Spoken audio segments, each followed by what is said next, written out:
fallen in love with Canada, the country, the friendliness of its people, and the inclusive freedom it offered.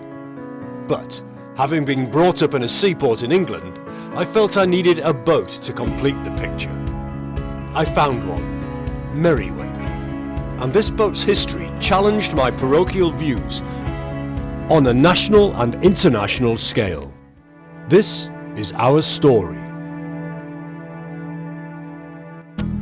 I travelled 700 kilometres to Vancouver Island to pick her up, sailed her across the San Juan Straits, and after some adventures... Were we worried when we ran aground then? Didn't run aground, we drifted through mud. ...docked in her old home port of Stevestown. This 1929 boat was built, owned and operated by a Japanese fishing family, one of 1,500 similar vessels in the Vancouver area before World War II. I then trucked her across the Purcell Mountains back to my new home in the Kootenays. The boat and lake were an idyllic match, but closer examination of the ship's log, documents and research revealed a disturbing insight into her past owners and echoed the plight of others around the globe. She was involved in the Japanese-Canadian internment era and is possibly the last surviving operational vessel from that time. Following the attack on Pearl Harbor in 1940, second and third generation Canadian Japanese citizens, fishermen and others on the west coast were rounded up and forcibly relocated to internment camps far inland.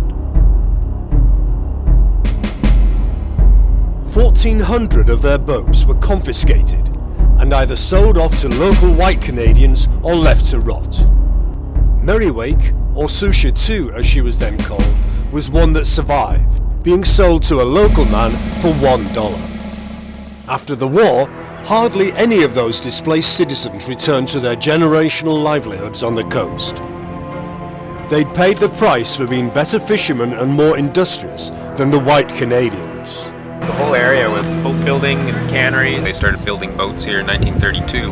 The ugly shape of systemic government and personal racism cast a long shadow that is still found in the dark corners of our lives in Canada and internationally.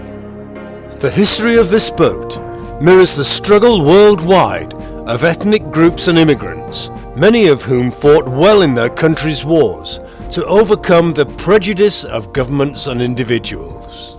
A lot of us were drafted into the army. Many of us volunteered, but we were not given an active frontline troop status. We were classed as support troops.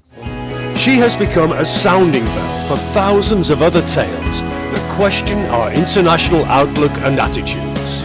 Merriwake's singular history is the story of millions, and one of those could be you.